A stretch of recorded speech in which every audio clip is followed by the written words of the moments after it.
सुबह में शुरू किया है इन्होंने, क्योंकि ग्रुप ए की क्लासेस आज नहीं थी। वरना नॉर्मली हमारी क्लास वैसे ही रहेगी आप लोग की ग्रुप बी की 2 से 8:30 तक। वालेकुम। अच्छा जी, शुरू करते हैं। सर, हमने जैसे कि कल डिस्कस किया था कि इस चैप्टर के अंदर हमारे पास 5 टॉपिक्स होंगे, ठीक है जी, जिसमें से पहला टॉपिक था हम कल खत्म कर चुके। आज हम अपना दूसरा टॉपिक शुरू करेंगे, जो कि है types, modes and members of company.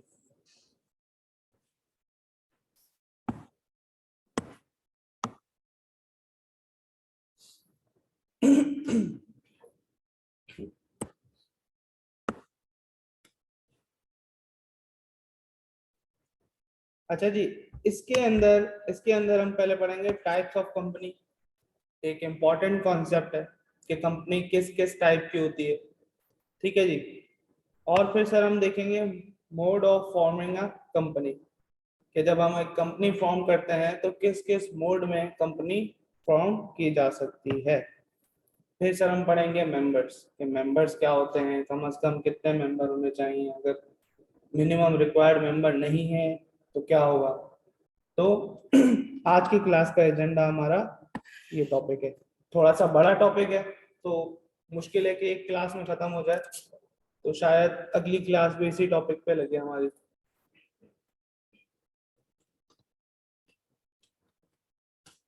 चलिए सर, शुरू करते हैं टाइप्स ऑफ कंपनी से।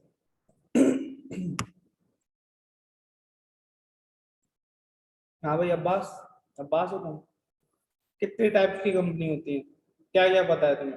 Company limited bye shares, company hmm, सही है, चलो सही बताया तुमने। देखो, अगर मैं ब्रॉडली बात करूं ना, अगर मैं ब्रॉडली बात करूं तो टाइप्स ऑफ कंपनी को, एक तो types of company by liabilities होती हैं, कि मैं किसकी लायबिलिटी कितनी होगी उस तरह से ब्रेक कर दूं, ठीक है। यहाँ टाइप्स बाय स्टेटस कर दूं भाई, कैसे, लेट से, लेकिन ये होती एक ही तरह की कंपनी से। लेट से एक क्लास है, 100 बच्चों की क्लास है, मैंने क्लास को पहले तोड़ दिया लड़का और लड़कियों में, ठीक है, लड़कियां अलग हुई, लड़के अलग हो गए। फिर मैं क्या कर रहा हूँ, अगर मैं उसमें नहीं तोड़ रहा तो मैं उसी क्लास को ग्रेड्स में तोड़ देता हूँ, कि किसका ए ग्रेड है, किसका बी ग्रेड है, ठीक है। तो होगा क्या, बच्चे तो वही होंगे, कैटेगरी में अलग बना रहा हूँ, ठीक है। तो यहाँ पे भी ये है कि एक कैटेगरी बनाई है इसने, limited types according to liability. फिर टाइप्स बाय स्टेटस, स्टेटस के हिसाब से। सर ये आपके बुक में नहीं है, मैंने खुद किया है। बाकी जितनी रिमेनिंग थी डेफिनेशंस वगैरह, वो मैंने क्या कर दिया, अदर्स में डाल दी।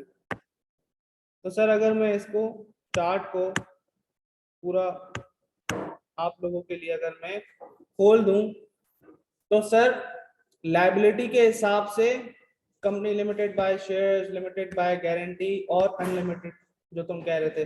अब फर्दर ये जो दो हैं, इनको दो हिस्सों में तोड़ा जा सकता है विद शेयर कैपिटल। यहाँ तो उनके पास शेयर कैपिटल होगा, यहाँ पे शेयर कैपिटल नहीं होगा। और फिर sir types by status, types by status को मैं फर्दर किस में ब्रेक कर रहा हूँ, सिंगल मेंबर, प्राइवेट कंपनी और पब्लिक कंपनी, ठीक है। जब हम बात करते हैं कि यार ये पब्लिक कंपनी है, ये सिंगल मेंबर है, ये प्राइवेट कंपनी है, तो हम उसको बेसिकली बाय स्टेटस बुला रहे होते हैं, कि भाई बाय स्टेटस ये कौन सी कंपनी है, ठीक है जी। फिर सर बाकी जो आपकी बकाया डेफिनेशन थी या दूसरी कंपनी थी, तो मैंने उसको किस में डाल दिया, अदर टाइप्स में डाल दिया, ताकि ये पूरा टॉपिक जो है वन पेज पे एक तरह से समराइज हो जाए, कि एक माइंड मैप आ जाए जहन में, कि भाई असल में ये कौन कौन सी डेफिनेशन आगे आपकी कंप्लीटनेस इंश्योर हो जाए, ठीक है। ये अगर मैं इसमें ना भी डालूं तो कोई बात नहीं टाइप्स में, लेकिन फिर इसको आपको अलग से याद करना पड़ेगा, तो मैंने एक पेज पे लाने के लिए अदर्स में ये डाल दिया। अच्छा, अदर्स में हमारे पास क्या है sir, foreign company, public sector company क्या होती है। सही है, पब्लिक सेक्टर और ये पब्लिक कंपनी ये दो अलग अलग चीजें, ठीक है, मिक्स नहीं करना। होल्डिंग कंपनी, सब्सिडरी और Holi owned subsidiary company. Sir आज की क्लास का एजेंडा हमारा ये पेज है कि हमें ये सारी टाइप्स डिस्कस करनी है according to members liability, by status और अदर टाइप्स। तो सर हम शुरू करते हैं बाय स्टेटस से, कि स्टेटस से हिसाब से जो कंपनीज हैं इसको हम थोड़ा सा डिटेल में डिस्कस करते हैं। अच्छा जी, टाइप्स बाय स्टेटस में हमारे पास सबसे पहले है single member company. Single member company क्या होती है? बिल्कुल, उसका 100% जो शेयर है वो एक ही बंदे के पास है, मतलब एक ही बंदा है उस कंपनी का मालिक है। भाई डेली लाइफ में अगर मैं बात करूं तो जो खाड़ी है, सही है, वो एक सिंगल मेंबर कंपनी है। एक खातून कोई चलाती हैं, वो मालिक है उस कंपनी की, और उसके शेयर्स किसी और के पास नहीं है। तो सर सिंगल मेंबर कंपनी का मतलब लॉ कहता है कि means a company which has only one member, जो एक बंदा है वो ही मालिक है और सारे मामला डिसीजंस उसी के पास हैं। जैसे कि एक एग्जांपल है हमारे पास खाड़ी। सर कोई इसके अंदर कोई टेक्निकल कॉन्सेप्ट नहीं है, बस एक बंदा है। अच्छा ये होती क्या है सर? ये भी एक प्राइवेट लिमिटेड कंपनी होती है, ठीक है। एक तो है सिंगल मेंबर, लेकिन एसएमसी प्राइवेट लिमिटेड बोला जाता है इसको। जब कोई भी जैसे खाड़ी होगा ना, तो खाड़ी के साथ क्या होगा? SMC private limited.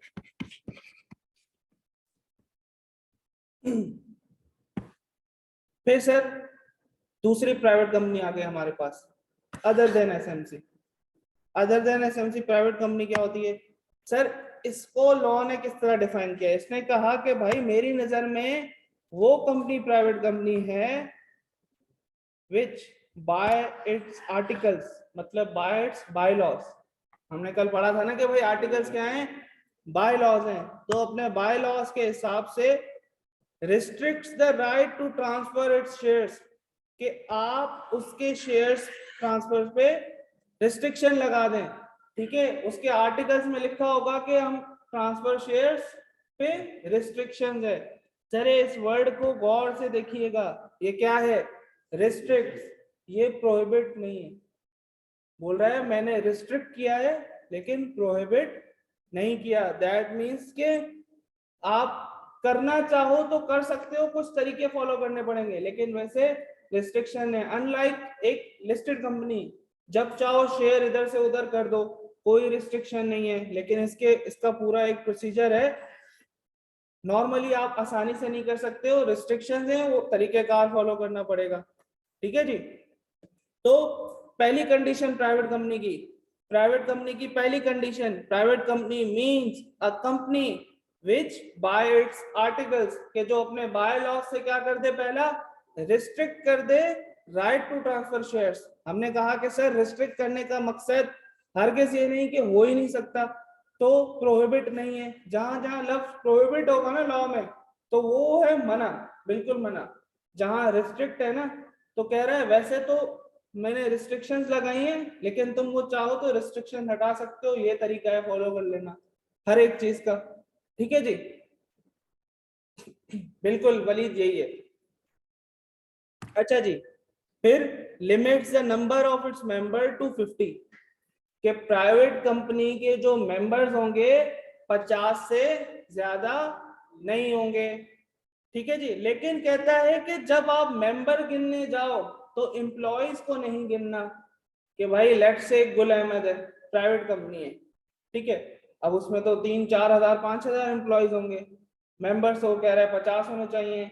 तो कहता है जब मेंबर्स की बात कर रहा हूं मैं, तो सिर्फ मेंबर्स को गिनना, ऐसा नहीं करना कि तुम एम्प्लॉयज को गिन लो। तो जो एम्प्लॉयज होंगे वो काउंटिंग से हटा दिए जाएंगे, अनलेस के कोई एम्प्लॉय मेंबर भी है तो गिनना, ठीक है।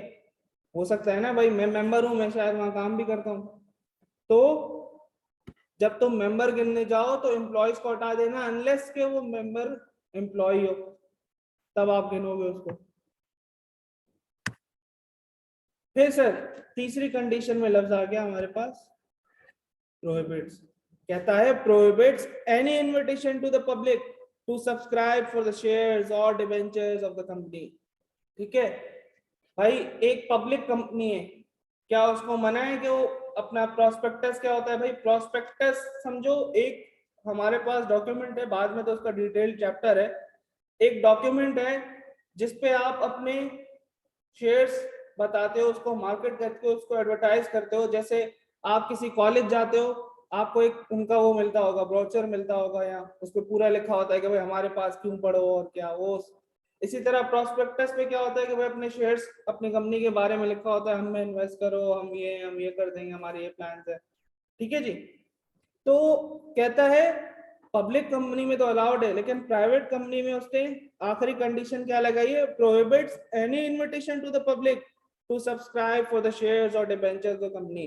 कहता है तुम यहाँ पे, मैंने रिस्ट्रिक्शन लगाई थी शेयर ट्रांसफर पे, तो मैं यहाँ पे तो बिल्कुल प्रोहिबिट कर रहा हूँ कि भाई तुम जनरल पब्लिक में ऐसे इश्तेहार देके अपने शेयर्स नहीं बेच सकते। ठीक है, कि आप लोगों को इनवाइट कर रहे हो कि आओ भाई हमारे थोड़े थोड़े शेयर खरीदो, हम लोग शेयर बेच रहे हैं, तो उसके ऊपर प्रोहिबिशन है। बोलेगा इतना शौक है, कन्वर्ट करा लो पब्लिक कंपनी में और फिर कर लो। ठीक है, तो इसका भी तरीका है। अगर मुझे प्राइवेट कंपनी हूँ लेकिन मुझे जनरल पब्लिक में शेयर्स बेचने हैं, तो लॉ ने अलाउ किया हुआ है, आप अपना स्टेटस चेंज करा सकते हो। ठीक है, एक सिंगल मेंबर कंपनी दूसरी प्राइवेट कंपनी बन सकती है, एक प्राइवेट कंपनी जो है वो पब्लिक कंपनी भी बन सकती है। तो वाइस वर्सा जो स्टेटस है वो स्टेटस आप चेंज करवा सकते हो। अच्छा जी, अब इसको हजम करते हैं। हमने कहा कि private company means a company which bye articles, article हमने कहा था बाय लॉज। ठीक है, वो अपने बाय लॉज से क्या कर दे, तीन चीजें कर दे। एक तो restrict right to transfer the share, सही है, फिर दूसरा लिमिट द नंबर टू 50, लेकिन कहता है जब मेंबर गिनने जाओ तो एम्प्लॉयज को नहीं गिनना। ठीक है, और फिर क्या किया कि prohibits any invitation to the public to subscribe for the shares or debentures of the company। भाई जैसे एक वली देखो, जैसे पब्लिक कंपनी होती है ना, वो अपना फंड कैसे रेस करती है, वो अपना फाइनेंस कैसे रेस करती है कंपनी को चलाने के लिए, वो अपने शेयर बेचती है पब्लिक में और वहां से पैसा जमा होता है तो फिर वो लगाती है अपने बिजनेस में। ठीक है, लेकिन प्राइवेट कंपनी क्या करती है, प्राइवेट कंपनी को ऐसे अलाउड नहीं है कि आप जनरल पब्लिक से पैसा मांग के कंपनी चलाओ। ठीक है, वरना फिर पब्लिक कंपनी और प्राइवेट में क्या होगा, प्राइवेट मतलब देखो जाति, तो पैसा भी किसका होगा, जाति। ठीक है, तो यूजुअली जो प्राइवेट कंपनीज होती हैं, कोई दो गहरे दोस्त होते हैं, तीन गहरे दोस्त होते हैं, या फिर फैमिली बिजनेस होता है। ठीक है, फैमिली इसके पास शेयर होता है, भाई सारे या पूरी फैमिली मिलके कंपनी बनाती है। ठीक है जी, तो पब्लिक को इन्वॉल्व नहीं करता। तो भाई क्या यहाँ तक हम साथ हैं, इसमें कोई सवाल है? अच्छा जी, एक चीज कहता है प्रोवाइडेड दैट वेयर टू और मोर पर्सन होल्ड वन और मोर जॉइंट शेयर्स। सही है, कि भाई मैंने क्या किया, मैंने और अब्बास ने मिलके एक कंपनी में एक शेयर खरीदा है, आधे पैसे मैंने इससे डलवाए, आधे मैंने डलवाए। तो कहता है उसको तुम दो नहीं गिनना, उसको क्या गिनना, वो एक ही है। कहता है they shall for the purpose of this definition be treated as a single member, कि भाई अगर दो लोग मिला पैसे मिला के शेयर खरीद रहे हैं तो तुम उन दो को नहीं गिनना। अच्छा जी, प्राइवेट कंपनीज की एग्जांपल है, बहुत सारी प्राइवेट कंपनीज है भाई। बैरे डॉटसन एक फार्मास्यूटिकल कंपनी है, अगर किसी ने सुनी है, फार्माटेक प्राइवेट लिमिटेड, आपने सुनी होगी, यूनुस टेक्सटाइल सुनी होगी आपने, गुल अहमद सुनी होगी। तो ये सारी कौन सी कंपनीज हैं, प्राइवेट कंपनीज हैं।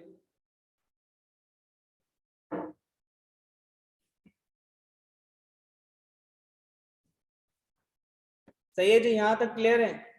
पब्लिक कंपनी की पे आ जाए, टाइप्स बाय स्टेटस की आखिरी कंपनी जो है भाई, बाय स्टेटस में हमारे पास, बाय स्टेटस में हमारे पास आ गई आखिरी पब्लिक कंपनी।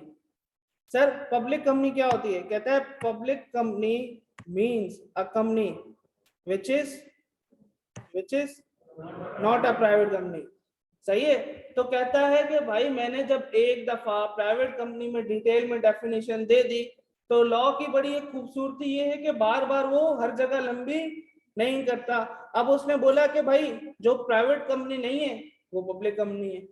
तो जो प्राइवेट कंपनी नहीं है वो क्या होगी?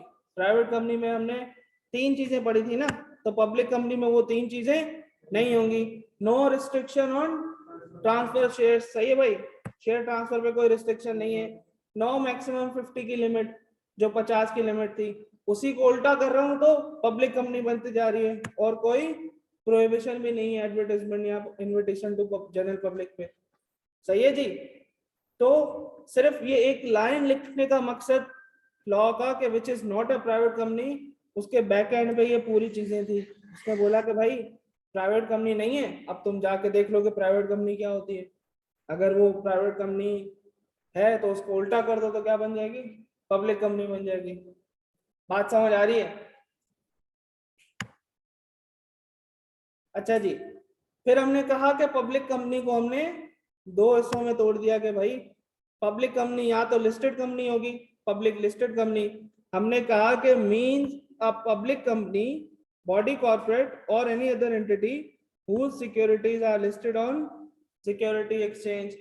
कहता है कोई भी कंपनी हो या बॉडी कॉर्पोरेट हो, बॉडी कॉर्पोरेट में क्या क्या आएगा हमने देख लिया था, अगर उसकी सिक्योरिटीज ट्रेड होती हैं सिक्योरिटीज एक्सचेंज पे तो क्या कहलाएगी?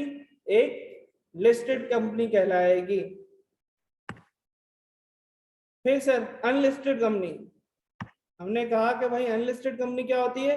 कहता है अब public company who securities are not trading on stock exchange हो जाएगी अनलिस्टेड कंपनी। जैसे कि यूनिलीवर्स, एक टाइम पे वो पब्लिक लिस्टेड थी लेकिन अब वो डीलिस्ट हो गई है, तो पब्लिक अनलिस्टेड कंपनी हो गई है। सही है भाई। Example of listed company, general tyre होगी हमारे पास लिस्टेड कंपनी, टायर की कंपनी है। Example of public unlisted company हो गई हमारे पास यूनिलीवर्स। सही है भाई, इसमें कोई मुश्किल चीज अभी तक समझ आ रही है चीजें? ठीक है सर। तो सर टाइप्स बाय स्टेटस हम खत्म कर चुके। फिर दूसरी कैटेगरी कहता है अब मैं बताता हूं तुम्हें टाइप्स बाय लायबिलिटी, कि लायबिलिटी के हिसाब से कौन कौन सी कंपनी हो सकती है, कौन कौन सी कंपनी हो सकती है। तो सर ये कहता है लायबिलिटीज के हिसाब से भाई कंपनी लिमिटेड बाय शेयर्स हो सकती है। ठीक है, जैसे कि अब्बास भाई ने कहा था कि limited bye shares, limited by guarantee. अब देखते हैं क्या होती है लिमिटेड बाय शेयर्स। भाई क्या होती है? ये कहता है लिमिटेड बाय शेयर्स, मैं उसको कहता हूं। अब देखना इसमें वो लायबिलिटी की बात करेगा कि मेंबर्स की लायबिलिटी क्या होगी इस टाइप की कंपनी में, इसलिए उसने इस कैटेगरी को क्या नाम दिया है? Types by liability. कहता है means a company having the liability of its member limited by the memorandum to the extent of amount if any remaining unpaid on the shares respectively held by them। कल हमने एक चीज पढ़ी थी, सही है, हमने कहा था कि भाई मेंबर्स की लायबिलिटी लिमिटेड होती है, तो यहाँ पे वो कह रहा है लिमिटेड है, ठीक है, लेकिन to the extent of amount if any remaining unpaid on shares, कहता है सिर्फ उतनी है लायबिलिटी की जितनी अगर अनपेड हो, अगर नहीं है तो कोई लायबिलिटी उनकी नहीं है भाई, जितनी उनकी इन्वेस्टमेंट है अमाउंट ऑफ शेयर्स की वही उनकी लायबिलिटी है।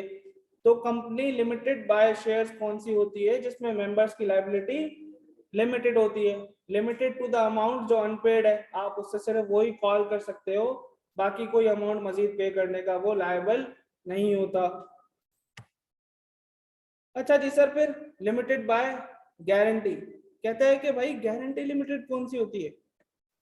देखो ये कौन सी कंपनीज होती हैं? ये वो होती हैं जो जिसमें इवेंट ऑफ वाइंडिंग अप पे, वाइंडिंग अप के वक्त मेंबर्स मतलब शुरू में क्या करते हैं? गारंटी देते हैं कि भाई जब वाइंड अप होगी, मुश्किल वक्त आएगा तो मैं इतने पैसे दूंगा, मैं 2000 रुपए दूंगा, मैं 3000 लेट से कोई भी अमाउंट फिक्स की है उन्होंने अपने मेमोरेंडम में, ठीक है, सब्सक्रिप्शन क्लॉज के अंदर, कंट्रीब्यूशन क्लॉज के अंदर, सॉरी, ठीक है। तो कहता है कि भाई एक जो मेंबर है जब कंपनी बंद हो रही होगी तो वो इतने इतने पैसे देने की गारंटी की है उसने। अगर आपकी कंपनी इस तरीके की है तो लिमिटेड बाय गारंटी है। मोस्टली जो नॉन प्रॉफिट ऑर्गेनाइजेशंस होती हैं वो कंपनी लिमिटेड बाय गारंटी बनती हैं, ठीक है जी। अच्छा, mean the company having the liability of its member limited by the memorandum to such amount as the member may respectively thereby undertake to contribute to the assets of the company in the event of its being wound up. कह रहा है कि भाई जितनी amount उस बंदे ने guarantee की होगी सिर्फ उस अमाउंट की लायबिलिटी होगी उसकी। भाई लिमिटेड बाय शेयर्स में क्या लायबिलिटी थी? Unpaid shares. मैं सिर्फ वही पैसे मांग सकता हूँ। लिमिटेड बाय गारंटी में कौन से पैसे मांग सकता हूँ? जितने उसने गारंटी किए होंगे। ठीक है, तो इस कैटेगरी को दूसरे अल्फाज में ये समझो कि मैं कितने पैसे मेंबर से मांग सकता हूँ मुझे जब चाहिए हो। तो भाई इसमें इसने बोल दिया कि अनपेड शेयर जितने, इसमें इसने बोला कि जितने उसने गारंटी किए होंगे कि मैं दूंगा वो पैसे। अच्छा भाई, इसको भी दो हिस्सों में तोड़ सकते हैं। Not having share capital. अच्छा, अब कंपनी का शेयर कैपिटल नहीं है, ठीक है, मतलब नॉट फॉर प्रॉफिट ऑर्गेनाइजेशन है वो, उसमें शेयर कैपिटल। अच्छा देखो, ये कह रहा है कि कंपनी का शेयर कैपिटल नहीं है, तो अब उसकी लायबिलिटी कितनी होगी? अब मैं इस केस में कितने पैसे मांग सकता हूं उससे? भाई उतने ही जितने उसने गारंटी किए हैं, ठीक है, उतने ही जितने उसने गारंटी किए हैं। अब एक मुझे बात बताओ, अगर मैं इन दोनों को क्लब कर दूं, इन दोनों को क्लब कर दूं, अब मैं बोल रहा हूं मैं लिमिटेड बाय गारंटी तो हूं, लेकिन मैं हैविंग शेयर कैपिटल। अब मैं कितने मांग सकता हूं उससे? जहन लगाओ थोड़ा। मैं लिमिटेड बाय गारंटी तो हूं, लेकिन मैं हैविंग शेयर कैपिटल हूं। अब ये दोनों मर्ज हो जाएंगी।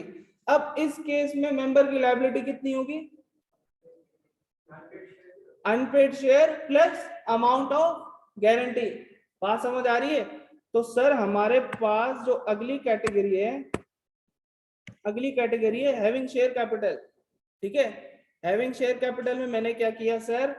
मैंने ये किया कि the liability of members limited by guarantee having share capital is restricted to the amount of guarantee, guarantee वाली हो गई, in the memorandum in addition to the unpaid amount of shares if any।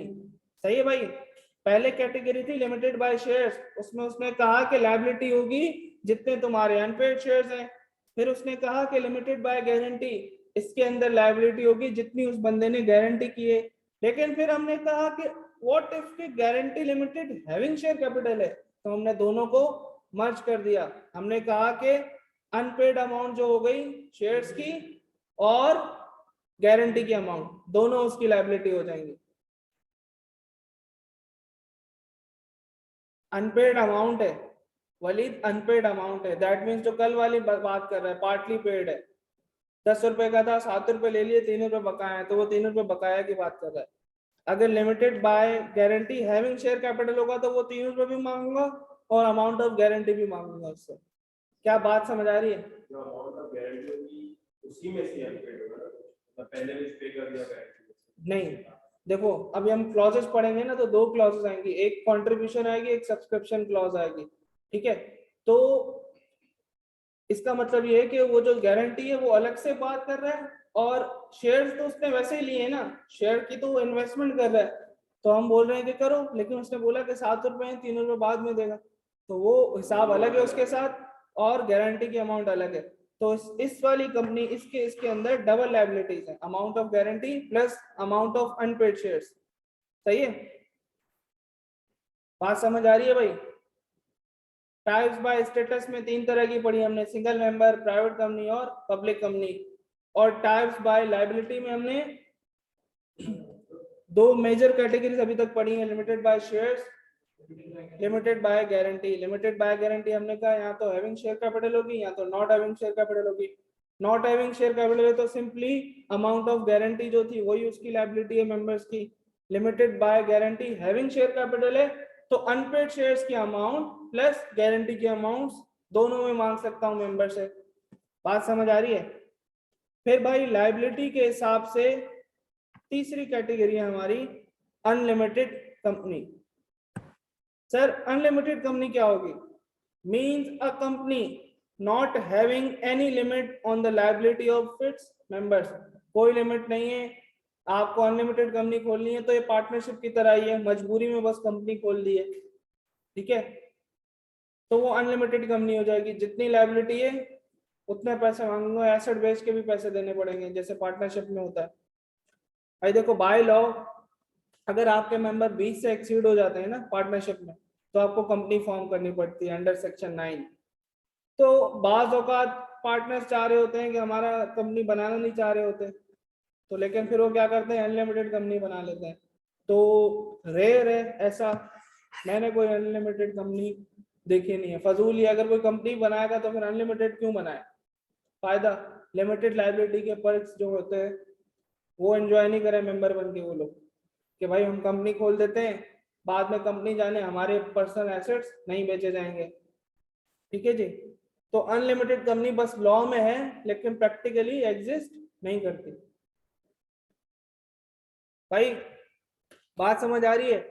Bye हमने पहले तीन तीन हिस्सों में तोड़ा टाइप्स ऑफ कंपनीज को। हमने कहा कि limited by types by according to liability. According to liability में हमने दो पढ़ी, limited bye shares, limited by guarantee. सही है। लिमिटेड बाय गारंटी को फर्दर हमने बोला कि not having share capital, having share capital. हमने कहा अगर हैविंग शेयर कैपिटल है तो double liability, amount of guarantee plus partly paid share वाली जो अमाउंट होगी। फिर हमने कहा कि भाई अनलिमिटेड लायबिलिटी वाली कंपनी हो जाएगी, अनलिमिटेड लायबिलिटी में कोई लिमिट नहीं होगी। टाइप्स बाय स्टेटस में तीन पढ़ी हमने, single member company, private company और पब्लिक कंपनी। सिंगल मेंबर वो होती है जिसमें एक ही मेंबर था। प्राइवेट कंपनी थी सर जिसमें तीन कंडीशन थी by law by it's articles. एक तो राइट, हाँ शेयर के ट्रांसफर जो राइट होता है उस पर रिस्ट्रिक्शन है, मैक्सिमम मेंबर 50 होंगे लेकिन एम्प्लॉयज को नहीं गिनना, और फिर sir prohibits invitation to the general public. ये तीन कंडीशन थी। अगर ये तीन कंडीशन नहीं है तो कौन सी हो जाएगी, पब्लिक कंपनी हो जाएगी। सही है भाई। अब सर हम आते हैं अपनी बकाया चीजों पे। अच्छा ये भी हैविंग शेयर कैपिटल और नॉट हैविंग शेयर कैपिटल हो सकती है। फिर सर अदर टाइप्स। अब ये आपकी बुक में कोई अदर टाइप्स नहीं है, इस टॉपिक में जो बकाया चीजें थी डेफिनेशन थी मैंने उसको अदर्स में डाल दिया ताकि हम उसको एक डायग्राम के अंदर ले आए। अच्छा जी सर इसके अंदर सबसे पहले फॉरेन कंपनी। फॉरेन कंपनी क्या होती है, कल एक जगह हमने ये लफ्ज भी पढ़ा है बॉडी कॉर्पोरेट में। ठीक है, हमने कहा था कि जो कंपनी फॉरेन कंपनी है वो बॉडी कॉर्पोरेट भी है। सही है, तो क्या ये बॉडी कॉर्पोरेट है? बिल्कुल है सर। जहां जहां लॉ जो है बॉडी कॉर्पोरेट की बात करेगा तो वो समझो फॉरेन कंपनी की बात भी कर रहा होगा। अच्छा जी, foreign company means a company और बॉडी कॉर्पोरेट। सही है ना भाई, हमने कहा कि कंपनी भी हो सकती है बॉडी कॉर्पोरेट भी हो सकती है। इनकॉर्पोरेटेड आउटसाइड पाकिस्तान, पाकिस्तान से बाहर बनी हो, लॉजिकल है भाई तभी तो फॉरेन कंपनी होगी। विच has a place of business or license office in Pakistan whether by itself or through an agent physically or electronic mode। अच्छा, एमिरेट्स बाहर की कंपनी है, बाहर बनी है, लेकिन क्या उसका लाइसेंस ऑफिस होता है, कनेक्टिंग ऑफिस, एक फैसिलिटी सेंटर। तो क्या एमिरेट्स का ऑफिस नहीं है पाकिस्तान में? है। तो सर क्या इस ए वाली बेसिस पे, इस डब्बे की बेस पे एमिरेट एक फॉरेन कंपनी हो गई? बिल्कुल हो गई। सर एक कंडीशन थी पाकिस्तान से बाहर बनी हो, बिल्कुल बनी है, और उसका लाइसेंस ऑफिस हो, लाइसेंस या कनेक्टिंग ऑफिस जो दो मुल्कों को जोड़ रहा हो आपस में। अच्छा ये कहता है किसी एजेंट के थ्रू भी हो सकती है, फिजिकली फिजिकली एग्जिस्ट कर रहा हो आपके पास वो ब्रांच, या फिर इलेक्ट्रॉनिक मोड के थ्रू भी हो सकती है कि कोई ऑफिस ना हो लेकिन इलेक्ट्रॉनिक मोड के थ्रू वो आपके मुल्क में अवेलेबल हो। तो क्या हो जाएगी वो, तब भी फॉरेन कंपनी मानी जाएगी। ठीक है। फिर sir conducts any business activity in Pakistan, कोई ब्रांच नहीं है, कुछ भी नहीं है, लेकिन बिजनेस एक्टिविटीज होती हैं, तो क्या हो जाएगी वो तब भी हमारे लिए फॉरेन कंपनी हो जाएगी। लेट्स से यूट्यूब है, सही है, यूट्यूब ने अगर ऑफिस खोल लिया पाकिस्तान में, ठीक है, तो क्या हो जाएगी वो एक फॉरेन कंपनी हो जाएगी, क्योंकि क्या कर रही होगी वो, अगर फिजिकल नहीं भी होगा तो इलेक्ट्रॉनिकली अपनी एक्टिविटीज कर रही होगी, एक फैसिलिटी सेंटर खोल ले, होता है वैसे यूट्यूब के फैसिलिटी सेंटर होता है, हमारे मुल्क में नहीं है, या फिर कोई भी बिजनेस एक्टिविटी कर रहा हो बिल्कुल, तो फॉरेन कंपनी हो जाएगी। ठीक है, बात समझ आ रही है? फॉरेन कंपनी की डेफिनेशन आ सकती है पेपर में 2 नंबर 3 नंबर की। ठीक है, तो सर ये भी हमें साथ साथ याद हो गई। हमने कहा कि पहले तो इनकॉर्पोरेट आउटसाइड पाकिस्तान होनी चाहिए, फिर दोनों में से कोई काम करती हो कि which has a place of office और lies an office in Pakistan, या तो एजेंट के थ्रू या फिर फिजिकली या इलेक्ट्रॉनिकली, किसी भी सूरत में, या फिर कोई बिजनेस एक्टिविटी कंडक्ट करती हो पाकिस्तान में, तो सर वो हो जाएगी, जैसे कि हमारे पास हो गया कतर एयर या एमिरेट्स। ठीक है, तो कौन सी हो गई ये सर? हमारे लिए ये हो गई फॉरेन कंपनी। बात समझ आ रही है? आगे बढ़ जाएं वलीद, आगे बढ़ जाएं।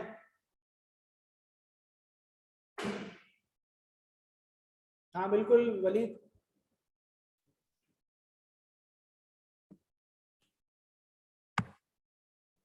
फिर सर पब्लिक सेक्टर कंपनी, ये एक इंपॉर्टेंट डेफिनेशन है, अगर ये पेपर में आई तो ये 5 नंबर की आएगी। सही है जी, आए इसको अभी हम तोड़ तोड़ के याद करते हैं, इंशाल्लाह ये भी हमें याद हो जाएगी।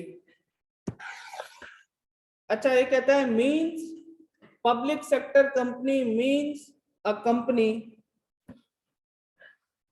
कंपनी वेदर पब्लिक और प्राइवेट। एक बात तो तय हो गई, कहते हैं पब्लिक भी हो सकती है प्राइवेट भी हो सकती है। अच्छा, जो पब्लिक कंपनी हमने पढ़ी थी जिसमें हमने बोला था ये 3 चीजें नहीं होंगी, तो वो पब्लिक कंपनी अलग है, पब्लिक सेक्टर कंपनी अलग है। ठीक है, वो पब्लिक कंपनी भी पब्लिक सेक्टर कंपनी हो सकती है, ये एक उससे ब्रॉडर टर्म है। सही है, इसकी कंडीशंस कुछ और है पब्लिक सेक्टर कंपनी बनने के, इन दोनों को कंफ्यूज नहीं करना। पब्लिक कंपनी अलग बात, पब्लिक सेक्टर कंपनी अलग बात। सही है, तो जो एक प्राइवेट कंपनी है वो भी पब्लिक सेक्टर कंपनी बन सकती है। सही है, वो वाली पब्लिक भी बन सकती है जो पब्लिक कंपनी थी, प्राइवेट कंपनी भी बन सकती है। तो अगर मैं बोलूं कि ये एक ब्रॉडर टर्म है और इसके नीचे प्राइवेट भी आएगी, पब्लिक भी आ सकती है, लेकिन कब? जब कुछ कंडीशंस पूरी हो जाए, वो आगे बता रहे हैं, विच इज डायरेक्टली और इनडायरेक्टली, या तो डायरेक्टली या इनडायरेक्टली कंट्रोल्ड। एक चीज कंट्रोल होती है, दूसरी चीज बेनिफिशियली ओन्ड हो। फिर कह रहे हैं और not less than 51% of voting security और voting power of which are held by the government. सही है, तीसरी चीज ये है कि 51% से ज्यादा गवर्नमेंट ओन करती हो, या फिर गवर्नमेंट की कोई एजेंसी ओन करती हो, या फिर कोई स्टैट्यूटरी बॉडी ओन करती हो। ठीक है, 3 कंडीशन अभी तक हमने पढ़ ली। हमने कहा कि public sector company private company भी हो सकती है, पब्लिक कंपनी भी हो सकती है, लेकिन कब? जब वो बेनिफिशियली ओन्ड कंट्रोल हो और जिसके 51% से ज्यादा वोटिंग राइट्स या वोटिंग पावर्स गवर्नमेंट के पास हो, या गवर्नमेंट की किसी एजेंसी के पास हो, या स्टैट्यूटरी बॉडी के पास हो। अब चौथी चीज और या फिर, ठीक है, अब यहां पे और लगा दिया इसने, in respect of which the government और any agency of the government और स्टैट्यूटरी बॉडी। जो कंडीशन तीसरी वाली में थी ना, वो सारे इदारे, अब वो बोल रहे हैं या तो वो इदारे क्या करते हो, has otherwise power to elect, nominate or appoint majority of its director, includes a public sector association not for profit। सही है भाई? अब कहता है या फिर वो इदारे गवर्नमेंट या गवर्नमेंट की एजेंसीज या स्टैट्यूटरी बॉडीज क्या कर रही हो, वहां पे मेजॉरिटी ऑफ डायरेक्टर अपॉइंट करती हो, मतलब बोर्ड ऑफ डायरेक्टर्स की कंपोजिशन को कंट्रोल करती हो। ठीक है, कहता है और in respect of which the government और एजेंसी ऑफ गवर्नमेंट और statutory body has otherwise power to elect, nominate और appoint majority of its director and includes a public sector. अच्छा, ये एंड तक छोड़ दो, इसको पढ़ो पहले, ये आसान करो। चौथी चीज कि वो सारे इदारे क्या करते हो, वहां पे board of director majority appoint कर सकते हो। ठीक है, बात समझ आ रही है? दोबारा करें, कहता है public sector company means a company means a company या तो पब्लिक भी हो सकती है, प्राइवेट भी हो सकती है, जिसमें कंट्रोल हो या बेनिफिशियली ओन करती हो कौन, गवर्नमेंट 51% से ज्यादा, या फिर गवर्नमेंट की कोई एजेंसी या स्टैट्यूटरी बॉडी, या फिर यही सारे लोग क्या कर रहे हो, मेजोरिटी ऑफ डायरेक्टर नॉमिनेट और अपॉइंट कर सकते हो। ठीक है, जिस कंपनी में ये सारी चीजें हो रही होंगी वो कंपनी कौन सी हो जाएगी, पब्लिक सेक्टर कंपनी हो जाएगी। ये इधर तक हमने पढ़ लिया। अब कहते हैं and includes a public sector company. अब ये जो एंड है ना, ये एंड इस डायरेक्टर के बाद नहीं है, समझो ये एंड है, उठा के ले आओ इसके बाद। तो यहां पे मैं लगा दूं एंड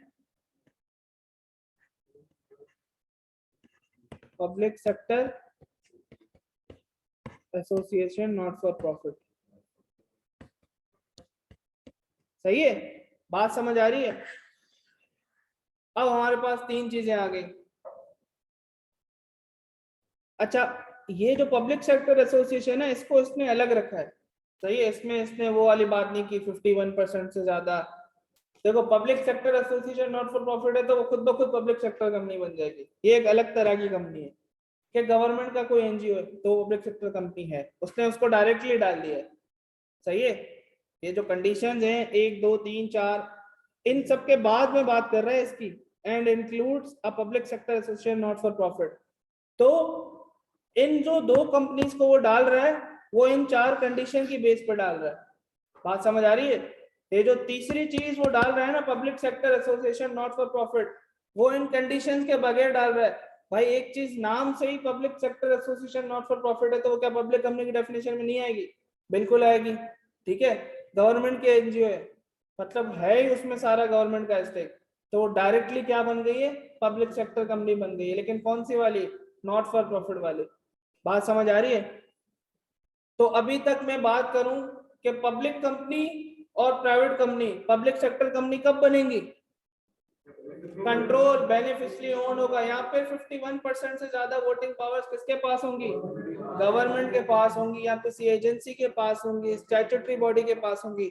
यहाँ पर यही सारे इदारे क्या करते होंगे, डायरेक्टर नॉमिनेट करते होंगे या अपॉइंट करते होंगे, तो वो क्या बन जाएगी, पब्लिक सेक्टर।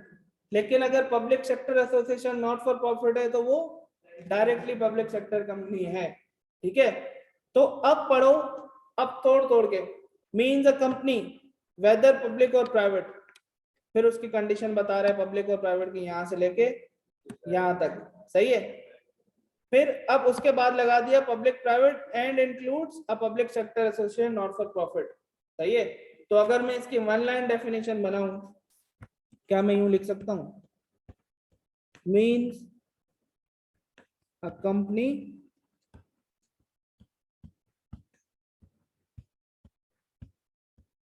whether पब्लिक और प्राइवेट। सही है, फिर मैं बोल दूं डायरेक्टली एंड इंक्लूड्स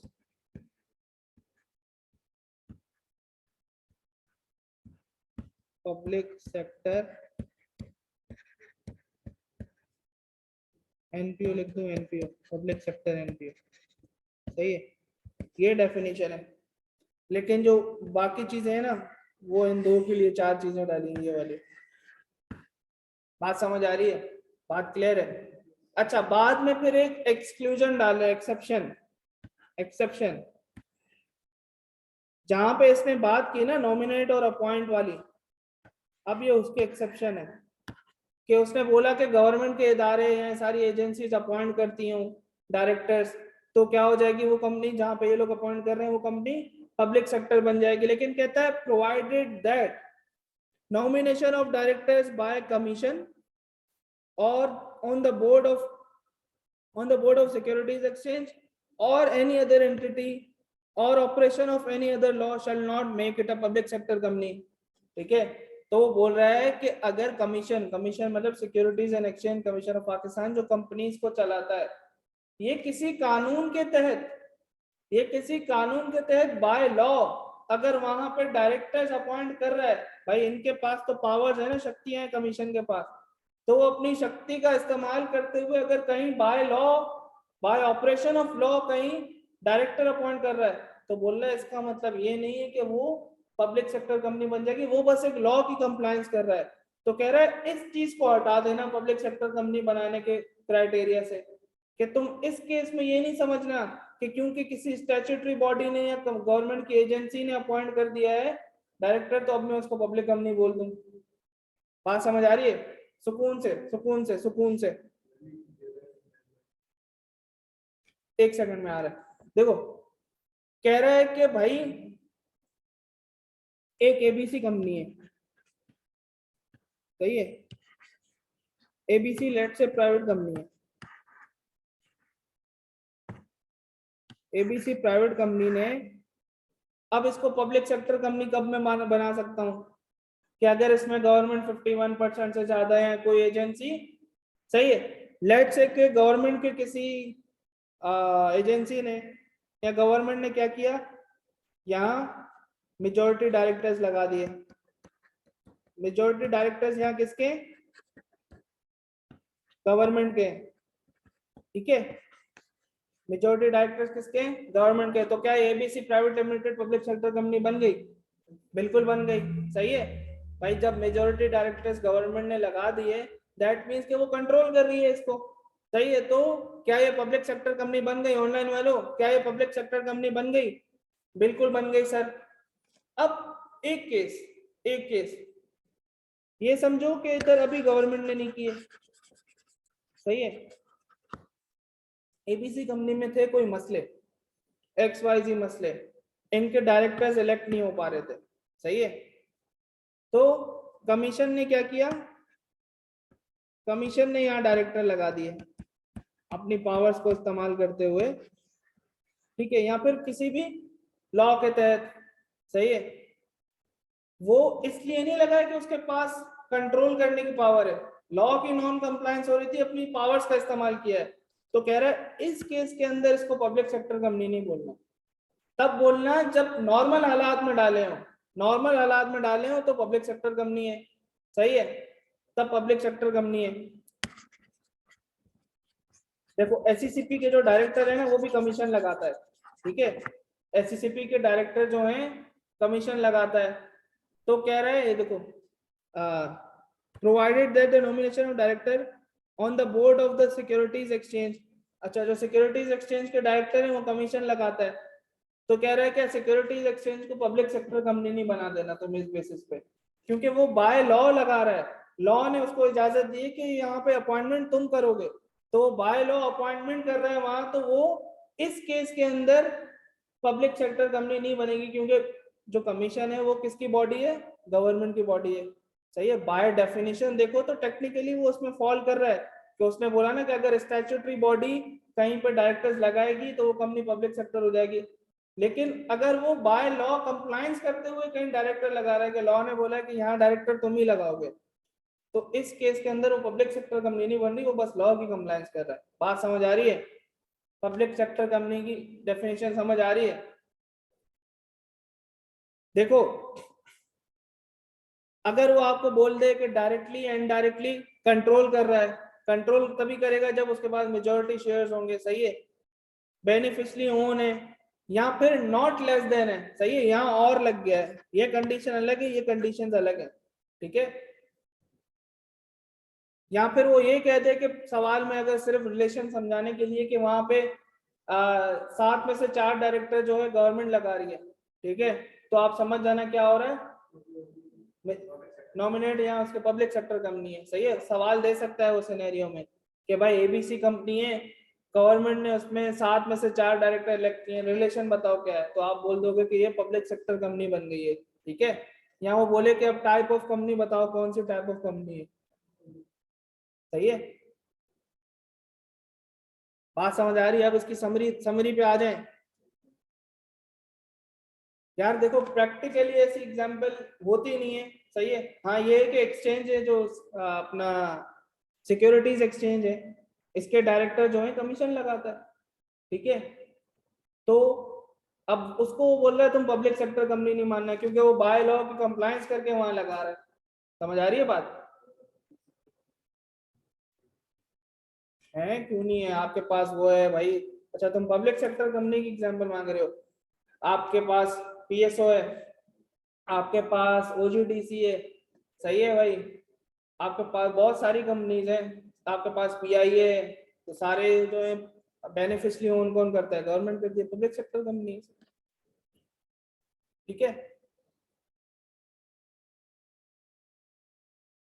ओजीडीसीएल में कोई 70% के करीब गवर्नमेंट का शेयर है। अच्छा जी सर, पब्लिक सेक्टर कंपनी की अगर मैं समरी करूं तो सर क्या थी? पब्लिक कंपनी प्राइवेट भी हो सकती है और पब्लिक भी हो सकती है, और इसके अंदर कौन सी होगी? Includes public sector association not for profit, ये 3 हो सकती हैं। सही है, ये तो डायरेक्टली क्वालिफाई कर रही है, ऐसा ही है। ये 2 कब करेंगी?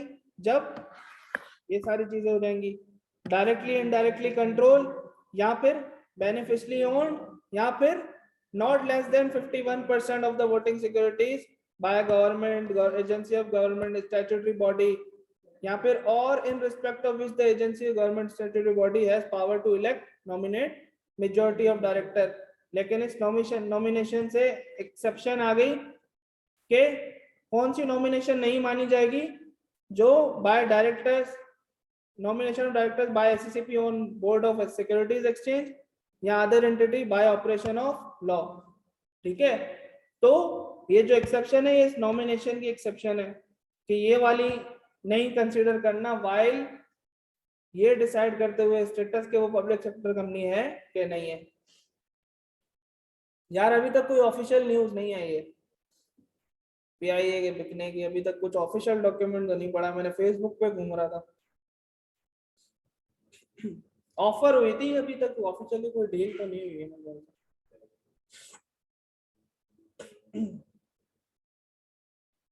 बिक जाए अच्छा है, लाइट तो अच्छे हैं।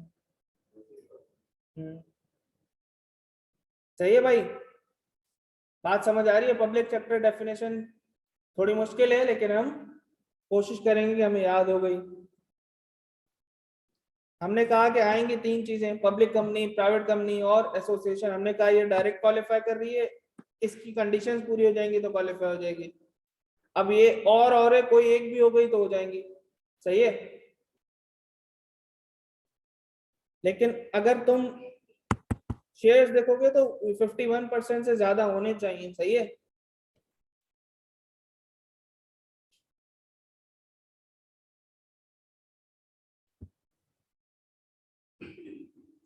वैसे एक अरेंजमेंट भी होती है, बगैर 51 होंगे तो मैं ऑटोमेटिकली मेजोरिटी डायरेक्टर्स कंट्रोल कर रहा हूँ ना, लेकिन मेरे पास मेजोरिटी 51% नहीं है, लेकिन एक अरेंजमेंट होती है कि गवर्नमेंट से अरेंजमेंट है किसी कंपनी की कि भाई हमारे 7 में से 4 डायरेक्टर आप लगाना, तब वो पब्लिक सेक्टर कंपनी बन जाएगी।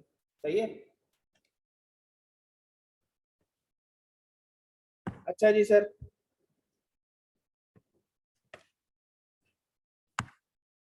होल्डिंग कंपनी अदर्स के अंदर हमारी अगली आ गई holding company.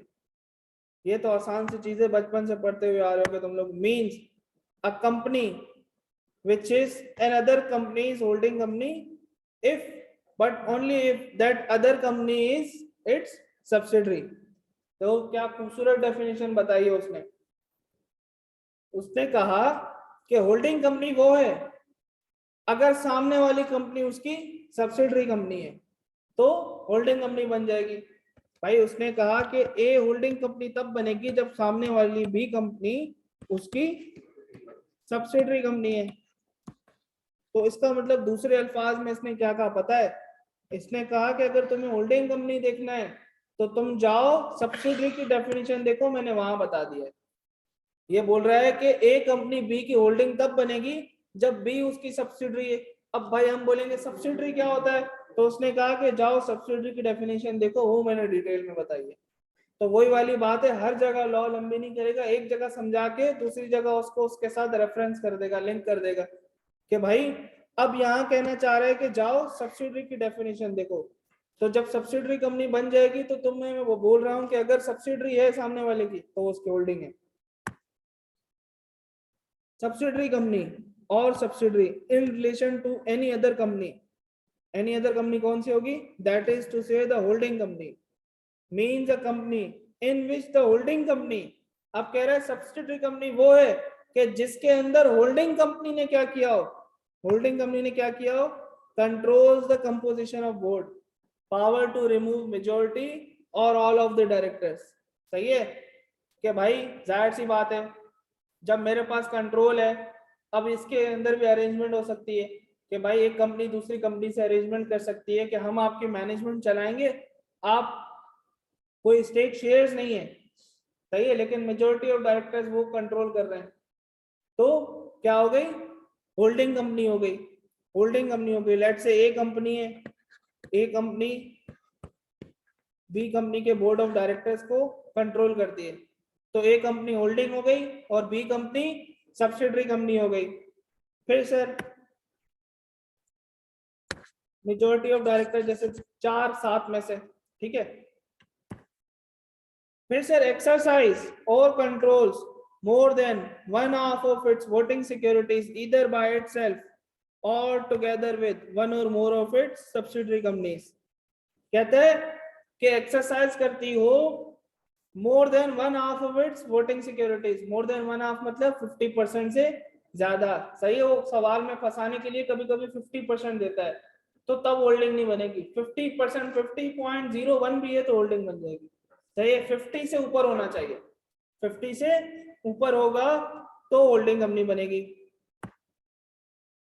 Let's say A company B में 60% है, तो ए बी की होल्डिंग है। अब जो बी है वो सी में 70% है, तो बी सी की होल्डिंग है। लेकिन जो बी एंड सी दोनों है ना, ए की सब्सिडरी बन जाएगी, सही है, विद वन और मोर ऑफ इट्स सब्सिडरीज, ठीक है। देखो ए ने बी में 60% किया हुआ है, तो ए होल्डिंग, बी सब्सिडरी। बी ने सी में 70% किया हुआ है, तो बी होल्डिंग और सी सब्सिडरी। लेकिन अगर इस डेफिनेशन के हिसाब से देखो ना, तो ए की कितनी सब्सिडरीज हैं, 2, बी और सी, क्योंकि बी को ये होल्ड करता है 60%, सही है। जब बी के डायरेक्टर्स ए लगा रहा है, मतलब कंट्रोल ए के पास है, तो थ्रू बी क्या वो सी को कंट्रोल कर रहा है, सही है। तो क्या हो गया, बी और सी दोनों ए की सब्सिडरी हो गए। सी की सब्सिडरी होती अगर कोई डी कंपनी होती जिसमें मेजॉरिटी शेयर्स होते। लेट्स से एक कहानी बनाते हैं, ये डी कंपनी है, ये डी कंपनी है, डी में सी ने 35% किए हुए हैं और बी ने 25% किए हुए हैं डी के अंदर। बताओ अब डी किसकी सब्सिडरी कंपनी है, सोचो सोचो, जबरदस्त, एक ही है, एक ही है। अब बताता हूं कैसे। क्या ए बी की होल्डिंग कंपनी है, बी और सी की, क्या ए और बी और सी की होल्डिंग कंपनी है। सी के कितने परसेंट शेयर्स हैं डी के पास, 35%, सही है, 35%। तो ये 35 कौन कंट्रोल करेगा इनडायरेक्टली, ए। बी के कितने शेयर हैं डी में, इनडायरेक्टली कौन कंट्रोल करेगा, तो ए के पास मिला के डी का कितना कंट्रोल आ गया, 55%। क्या मेजॉरिटी डायरेक्टर्स लगा सकता है, बिल्कुल लगा सकता है, तो डी ए की सब्सिडरी बन गई, सही है। बात समझ आ रही है, थ्रू वन और more of it subsidiary companies, इस लाइन का मतलब ये सवाल दे सकता है पेपर में। अभी तक इतना कॉम्प्लेक्स पूछा नहीं है यार। बी का सी के अंदर 70% है, सी को वो कंट्रोल कर रहा है बी, सही है, लेकिन सी का खुद कितना है 35% और अपना हो गया कितना 25, सही कह रहे हो। तो बी भी डी की क्या हो गई, होल्डिंग कंपनी, कि बी जो है, बी का अपना कितना है डायरेक्टली 25% कंट्रोल कर रहा है, 35% सी के थ्रू कर रहा है, तो बी भी सी की क्या हो गई, होल्डिंग कंपनी। क्योंकि ए बी की होल्डिंग कंपनी है तो वो उसकी भी सब्सिडरी बन गई। बात समझ आ रही है चेन, बस 50% थ्रू खुद से हो इनडायरेक्टली, या फिर इनडायरेक्टली हो कि मेरी जो सब्सिडरीज है, मेरे बच्चे हैं, सही है, उन्होंने क्या किया है, मिला के 50% का कुछ किया है, तो उस पे मेरा भी हक हो जाएगा। बात समझ आ रही है? ऐसे ही है grand parents controlling grand children, बिल्कुल सही है भाई। अच्छा, provided that such class or classes of companies, holding companies, shall not have layers of subsidiaries beyond such numbers as may be notified। सही है।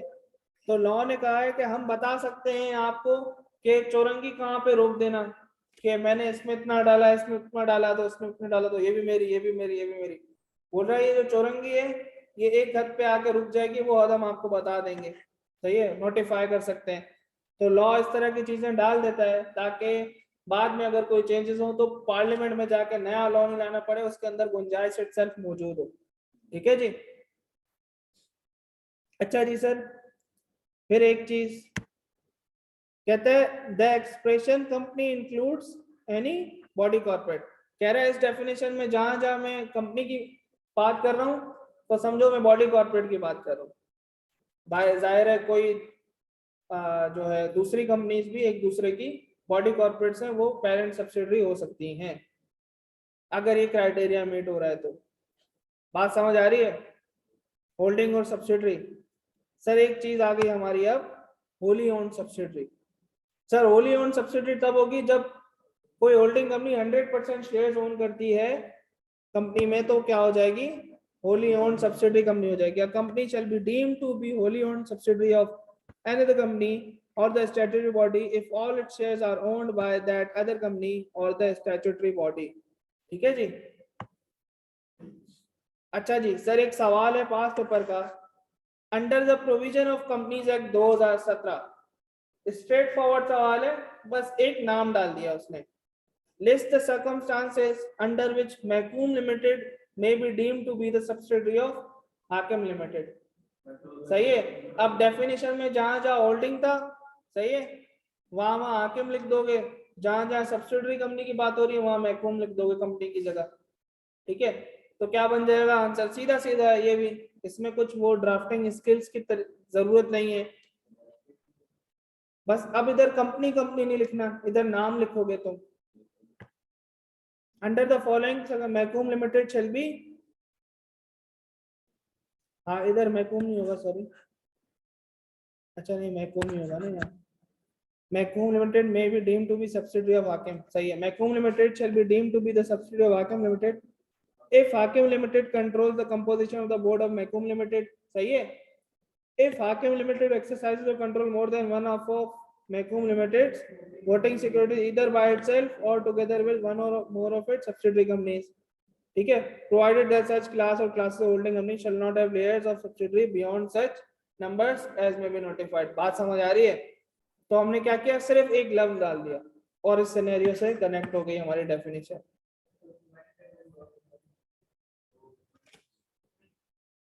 बुक में नहीं लिखी हुई,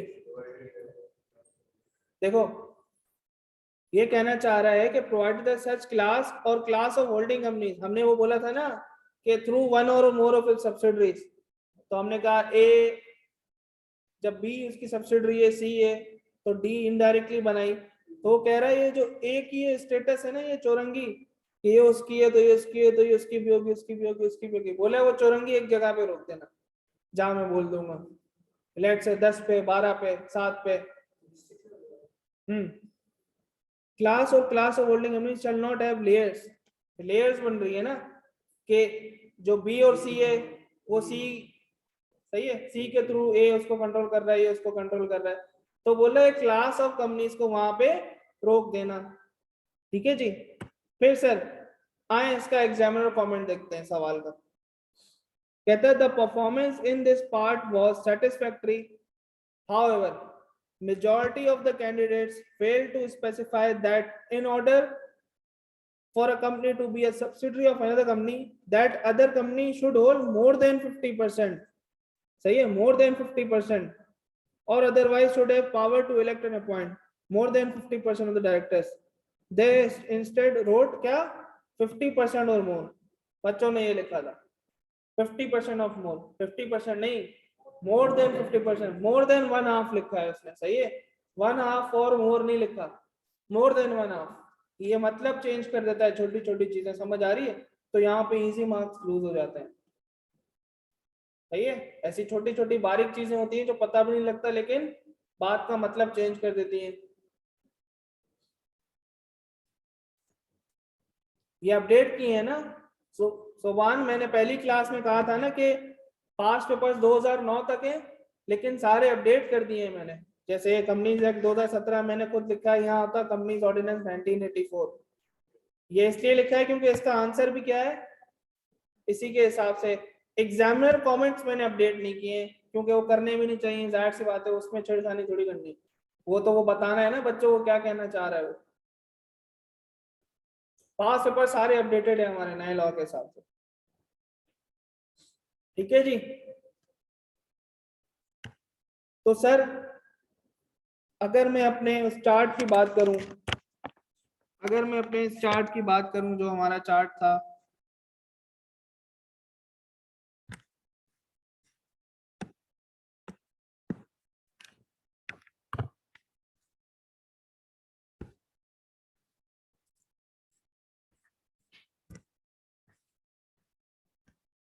सर इसके अंदर था types according to members liability, types by status और अदर टाइप्स। सर आज की क्लास के अंदर हमने ये सारी चीजें जो इस पेज पे आ रही हैं सारी की सारी कर ली। अदर्स के अंदर हमने फॉरेन कंपनी देख लिया, पब्लिक सेक्टर कंपनी देख लिया, होल्डिंग कंपनी, सब्सिडरी और होली ओन्ड कंपनी, ठीक है। और बाय स्टेटस के अंदर तीनों देख लिए और हमने मेंबर्स लायबिलिटी में भी देख लिया। अब सर हमारे पास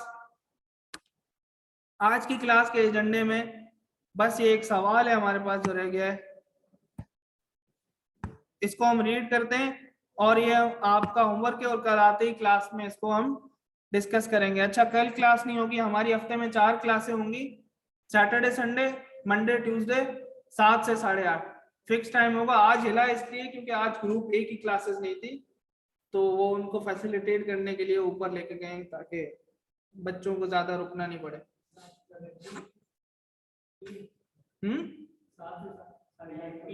पीएम पीएम 7 बजे मैं खुद नहीं उठता भाई।